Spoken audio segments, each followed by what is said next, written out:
I made every single team's worst player a 99 overall in NHL 24, and you guys are probably wondering who on earth is this guy we are looking at right now, and if you don't know, honestly, I don't blame you, because before I did this, I didn't know either. This is NHL legend Ross Johnston on the Anaheim Ducks, number 44, and now he is a 99 overall in NHL 24, so he's going to simulate like the best player in the entire game, as well as every single team is going to have a 99 overall on their roster. I basically went through the entire league and went through every single team's worst player and just cranked them up to a 99 overall. These guys should be able to absolutely dominate as they are the best players in the game. We should have some new scoring leaders as well. So, I mean, you have guys like Ross Johnson, who are NHL legends. A guy like Shea Weber, who was like, I believe, a 70 overall. He's retired in real life, but he's coming back in the game at 38 years old to play like an absolute dominator. Oscar Steen's a 99. Buffalo has Brandon Burrow. Calgary has Solovov. I mean, Carolina's got Brendan Lemieux, everybody's favorite player. I mean, this guy's pretty hated in the NHL, honestly, and for good reason. He's kind of a dirty player, so screw him. But you guys get the point of the video. Every single team's going to have a 99 overall, which formerly was their worst player on their team, but now is going to be the best player on their team and one of the best players in the entire NHL. So without further ado, no more talking. Actually, there's going to be a lot more talking because I'm basically going to be speaking straight Japanese the entire video. Hey, if you guys are new here and enjoy videos like this, make sure you leave a like and subscribe to the channel for more NHL content just like this. All right, now let's get into the video. Now, one of my new favorite players in the NHL is Vinny Desharnais because he's actually pretty bad in real life for the Edmonton Oilers. He makes a lot of defensive zone mistakes. I mean, he is pretty physical, but outside of that, he doesn't really bring much value. But now he's going to be a 99 overall, franchise medium potential, and he's going to play basically on the level of Connor McDavid. So the Oilers got their number one D-man, and I mean, he's going to be a number one defensive defenseman, which is exactly what the Oilers needed. So at the end of year number one, the Devils are going to end up finishing as the best team in the NHL, despite the fact they didn't have the most wins. That would be the Carolina Hurricanes, who came in second place, but New Jersey did have 5 overtime losses. So that does make sense. Carolina was there. Boston was up there as well. Toronto had a good season. Edmonton, Seattle somehow was top 6 in the entire NHL. Minnesota as well. Look at the bottom of the NHL. We have the LA Kings finishing as the worst team in the NHL with 35 wins. Arizona was down there. Dallas had a very bad season. Winnipeg wasn't any better. Pittsburgh, I mean, they're old and washed in real life. This is kind of believable. Now for the entire NHL, Cole Guttman is going to lead in points with 125, followed by Curtis Lazar's 122. Brandon Biro had 115. McDavid is still producing 114. Steen had 111.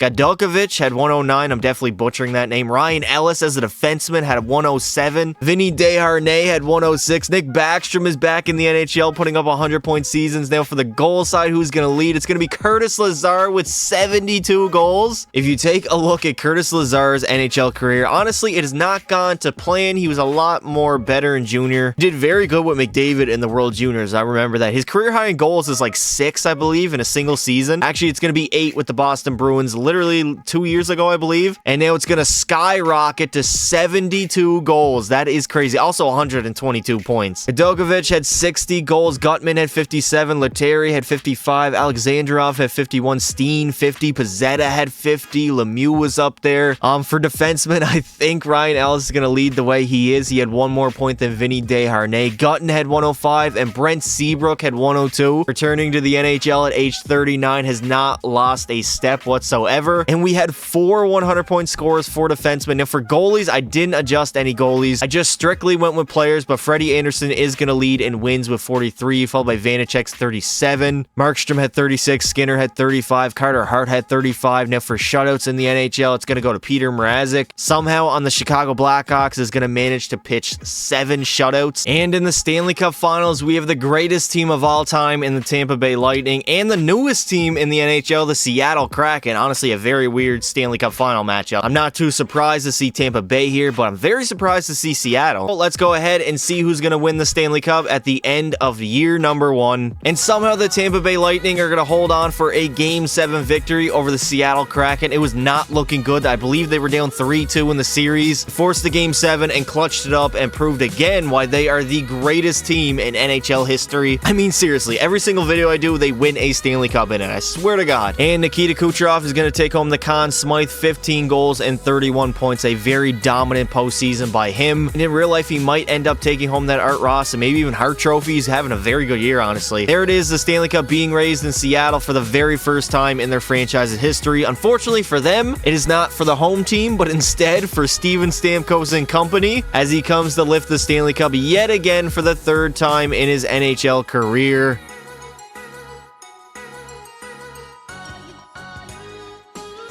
Obviously, for the playoffs, Kucherov is going to lead in points with 31. McCormick came in second place. Max McCormick, 29 points. He is a 99 overall, so it could be expected. Braden Point had 27. Hagel, 23. McKinnon was up there. Curtis Lazar continues his absolute tear on the Devils. Gutman is going to take home the Ted Lindsay, Art Ross, and Hart Trophy, while Lazar is going to win the Maurice Richard. The Norris is going to go to Brent Seabrook. The Lady being the Braden Point. Of course, the Kucherov or the Conn Smythe goes to Kucherov. The Vezina to Ilya Sorokin, and the Selke will go to Curtis Lazar of the New Jersey Devils, who is having a career resurgence right now, playing absolutely out of his mind. At the end of the second season, I guess Colorado took that personally, as they want to be called the best team of all time, as they finished first in the NHL, winning 50 games, followed by Toronto, who had 48 wins. Carolina was up there. The Arizona Coyotes are fourth best team in the entire NHL. That is wild. New Jersey was up there, obviously on the back of Curtis Lazar. Vegas, Florida, Detroit, Seattle. Now at the bottom, we have the San Jose Sharks. Buffalo was down there. Pittsburgh again was bad. Tampa Bay was the 26th best team in the entire NHL. Ended up missing the playoffs after winning the Stanley Cup last year. Now, for a team that's considered the greatest of all time, that's pretty disappointing and embarrassing, honestly. Curtis Lazar is going to continue his streak of dominating the NHL as he leads in goals with 72 and points with 131. Followed by Korczak's 128, Jack Hughes had 118, Lettieri had 114, Pettersson was up there, Kaprizov, Godovich, I think that is his name. I don't even know, boys. Ryan Ellis had 110. Joe Veleno had 109. Also 50-goal season. Speaking of goals, other than Lazar, Godovich had 68. Ovechkin is still kicking in 54 goals. Matthews was up there. Alexandrov had 52. Joe Veleno had 52, despite the fact he's a very dirty player. I mean, what he did to that guy when he played for Team Canada was absolutely disgusting. Kind of disgraced the name of being a Canadian. Brendan Lemieux was up there. Lettieri, Steen had 50. A lot of 50-goal scorers in the NHL. For defenseman, Korczak had the most points at 128. Also 44 goals, followed by Ryan Ellis's 110. Chisholm had 96. Gutton had 95. Desharnais had 95 as well. Shea Weber, 42 goals and 92 points as a defenseman. For goalies, Georgiev and Cam Talbot are going to tie in wins, and for shutouts, it's going to go to Mers Linkins, who had 5. Vejmelka was up there with 4. And in the Stanley Cup Finals, we have a matchup between the Colorado Avalanche and the Toronto Maple Leafs. Two very good regular season teams in the NHL. I mean, Colorado has a Stanley Cup in real life. Toronto, well,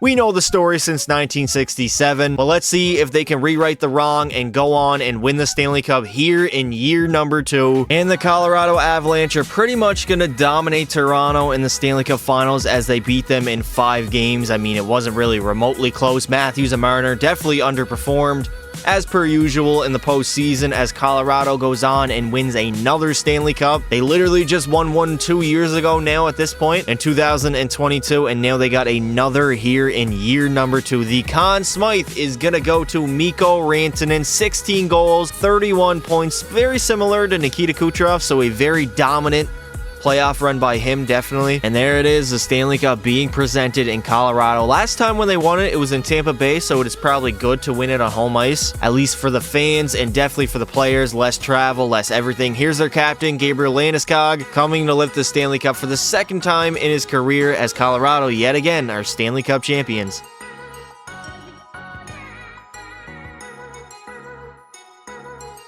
In the playoffs, Mikko Rantanen is going to lead in goals with 16 and points with 31, followed by Nathan MacKinnon's 31. So they were very similar overall in the postseason. Curver Ranta had 30 and 13 goals. Joel Matthews was up there with 22. Marner had 22. Breadman 20. Quinn Hughes had a very good postseason despite the fact he only played 13 games. Curtis Lazar is pretty much going to take home all the major individual awards. The Norris to Korczak, the Lady Byng to Kaprizov, the Conn Smythe obviously to Rantanen. The Vezina is going to go to Georgiev, and the Selke will go to Joe Veleno of the Red Wings. At the end of year number 3, Carolina is going to be the best team in the regular season as they win 53 games, followed by Toronto, who's up here yet again. Boston had a good season. Tampa Bay finally had a comeback, winning 47 games. Dallas, Colorado, who are the defending champs. Edmonton up here as well. They've been pretty quiet so far throughout the video, despite the fact that they got a 99 overall defenseman. At the bottom, we have the Flyers. Florida was down there. Calgary's down bad. Nashville, San Jose, pretty much all the poverty franchises. Oscar Steen is going to end up leading all skaters in points with 130, followed by Brent Seabrook, who had 119 as a defenseman. Pasta had 116. Desharnais had 116. Lettieri 114. Gutman was up there. Brendan Lemieux, obviously Curtis Lazar,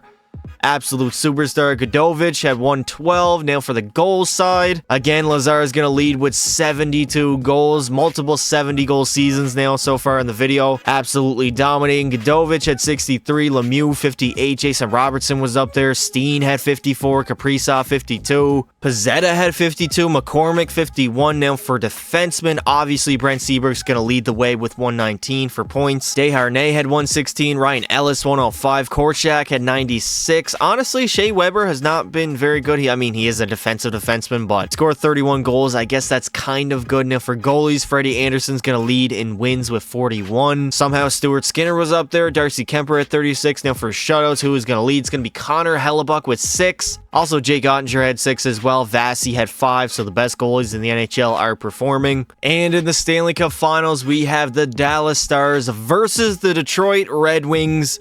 A Stanley Cup final matchup that we don't normally get, so this should definitely be good and interesting, at least being fresh and new. Let's see who's going to go on and win the Stanley Cup at the end of year number 3. And the Dallas Stars are going to absolutely destroy and roll over the Red Wings in 4 games in the Stanley Cup Finals, a clean sweep, as they go on to win their very first Stanley Cup of the video, basically in dominant fashion. Red Wings didn't really have much for them, honestly. I was hoping for a lot closer of a series, a lot more exciting of a series, but we didn't really get that overall. It was a one-sided domination. Jason Robertson is going to take home the Conn Smythe, 15 goals and 30 points. Very good postseason, of course. Pretty much every Conn Smythe winner so far has had like 30 to 31 points. And there it is, the Stanley Cup being raised in Detroit. But unfortunately for the Red Wings fans, it is not for them. Instead, it's for Jamie Benn and the Dallas Stars as they rewrite the wrong that was 2020 in the bubble. And they go on and win their very first Stanley Cup of the video. Now, this is interesting. Joe Veleno is actually going to end up leading all skaters in scoring in the playoffs with 20 goals and 40 points in the postseason. And the Red Wings still somehow managed to get swept in the Stanley Cup Finals. Seabrook is going to take home the Ted Lindsay, the Hart Trophy, and the Norris Trophy. The Art Ross is going to go to Steen, and Maurice Richard, of course, to Lazar. The Conn Smythe is going to go to Jason Robertson. The Vezina to Connor Hellebuck, and the Selke will go to Lettieri of the Minnesota Wild. At the end of year number 4, the New Jersey Devils are going to finish at the top of the NHL, winning 54 games, followed by Toronto, who had 50 wins. Carolina was up there. Edmonton had a pretty good season. The Rangers, Nashville, where are the defending Stanley Cup champions? Dallas did make the playoffs. Thank God. That would have been embarrassing. At the bottom, we have the Montreal Canadiens. That was probably the worst attempt at a French accent in the history of French accents. All by San Jose, who we all know is not very good. Chicago, not good as well as Arizona. Vinny Desharnais is going to tie Jack Hughes for the most points in the NHL at 117, followed by Curtis Lazar, who had 115. McCormick was up there. Cervanta had 114. Oliver had 112. Nylander had a pretty good season. Probably going to end up around that in real life, honestly. Brent Seabrook had a 100-point season again, as well as Korchak, who had 105 points. Now for the goal side, Lazar, again, is going to dominate 63 goals this year, followed by McCormick, 62. Alexandrov had 56. Lemieux was up there. Matthews had 54. Dovich had 54. Lettieri, 53. Now for defensemen, Desharnais is just going to dominate. 117 points, also 33 goals. Seabrook was up there, Korchak, and Grant Hutton. Vanacek is going to tie for the most wins with Ilya Samsonov at 43, and for shutouts in the NHL, it's going to go to Ukko-Pekka Luukkonen, who had 6, despite the fact he didn't even have a 900 save percentage and had over 3 goals against per game. And in the Stanley Cup Finals, we have the Vegas Golden Knights up against the Pittsburgh Penguins. The Penguins must be on one last run or a last dance. Sidney Crosby must be sitting in his locker room looking like Michael Jordan. You know what? Honestly, I took that personally. So let's see who's going to go on and win the Stanley Cup in year number 4. And just like that, Pittsburgh has turned into the 1998 Chicago Bulls as they go on for their one last dance and win the Stanley Cup yet again for the 4th time in the Malkin and Crosby era. I guess you could throw Letang in there as well. All 3 of them have been there for like, what, 20 seasons at this point? I mean, Crosby, he's in year, I believe, 19 maybe? And there it is, Sid the Kid Crosby going to take home the Conn Smythe yet again. 7 goals, 28 points, a very good postseason by a very old player. And there it is, the Stanley Cup being raised in Vegas, not in Pittsburgh. So the Penguins are definitely going to party after they celebrate with the Stanley Cup, of course, first. They're headed to the first Vegas nightclub they can find on the Strip, probably. And there is Crosby lifting the cup yet again for the 4th time in his NHL career, as Pittsburgh has done it one last time for the last dance with this trio. For the entire playoffs, Sidney Crosby is going to lead in points with 28, followed by Malkin's 24, also at 12 goals. So the 36 and 7-year-old are definitely performing. Shaq had 24, Lazar had 23, Jesper Bratt was up there, Jeff Carter had 20, Carlson 20 as well. Kuravranta is going to take home the Ted Lindsay and the Hart Trophy, the Art Ross, the Vinny Desharnais, as well as the Norris and the Maurice Richard is yet again going to go to Curtis Lazar. Lady Bing to Mitch Marner, the Conn Smythe, of course, the Crosby, the Vezina to UC Saros, and the Selke will go to Joe Veleno of the Red Wings yet again. Now, at the end of the final season, Carolina is going to finish as the best team in the NHL, winning 52 games, followed by the Red Wings, who won 51. Tampa Bay was up there, New Jersey. So we had 4 50-win teams in the NHL this season. Not bad. Again, the Red Wings are on a revenge tour after getting dominated in the Stanley Cup Finals, pretty much. At the bottom of the NHL, we have the Flyers, San Jose, Montreal, and Chicago, the same teams as usual. Curtis Lazar, again, is going to lead the entire NHL in goals, this time with 74, and points with 135. Dominating through and through. What the hell am I even saying? Gutman had 127, Godovich 116, Backstrom was up there 114, also 41 goals. Jack Hughes had 113, Joe Veleno, Lemieux, Pedersen, and McCormick all had great seasons. And for goals, other than Lazar, Godovich had 59, Alexandrov had 56, Lemieux 54, Pezzetta 50, actually 51, my bad. Outside of that, we didn't have any more 50-goal scorers. For defensemen, Korczak is going to lead. Actually, him and Seabrook are going to tie. They would each have 103 points. Desharnais had 102. Samorukov had 96. This guy's a 99 overall. Dmitry Samorukov. For goalies, Vasi's going to lead in wins with 40. And in shutouts, it's going to be Philip Grubauer, who had 7 shutouts on the season. And in the Stanley Cup Finals, we have the Boston Bruins versus the Nashville Predators. Nashville, I really never see make the Stanley Cup Final. So that is very interesting. Boston, they make it sometimes, but not really. So overall, a very good Stanley Cup Final. Let's see who's going to go on and take home the 5th and final championship or Stanley Cup of the video. And no surprise here, as the Boston Bruins are going to roll the Nashville Predators in 5 games in the Stanley Cup Finals. It was really not that close. Nashville tried. They tried their hardest, but they're really not that good of a team, especially to keep up with a team like Boston. It was just not going to happen, as Boston is going to take home their very first Stanley Cup of the video, their first since 2011. Brad Marchand is going to end up taking home the Conn Smythe Trophy, 15 goals and 28 points, a very good postseason. I mean, 15 goals is incredible.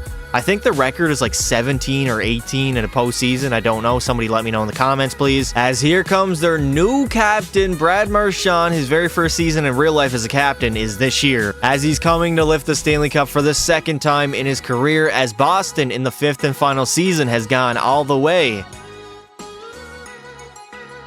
Just like Corey Perry with Connor Bedard's mom. I'm joking. Now for the playoffs, Oscar Steen is going to lead in scoring with 29 points. Followed by Brad Marchand's 28. Pasta had a good postseason. Alexandrov at 26. Charlie McAvoy, 23. Curtis Lazar is going to take home every single award yet again. The Ted Lindsay, Maurice Richard, Art Ross, and Hart Trophy. The Norris is going to go to Brent Seabrook. The Conn Smythe to Brad Marchand. The Vezina to Vasi. And the Selke will go to Gutman of the Chicago Blackhawks. And And that is going to do it for this video, boys. Who knew that Curtis Lazar was going to turn into an NHL legend, absolutely dominating the simulation? I mean, he scored 70 goals pretty much every single season, took home all the awards multiple times. The only thing he did not do was win New Jersey a Stanley Cup, which I don't know how he didn't do that. New Jersey overall has a pretty good roster, at least in NHL 24 overall wise. But regardless, this was a very fun video to make. Honestly, one of my favorites.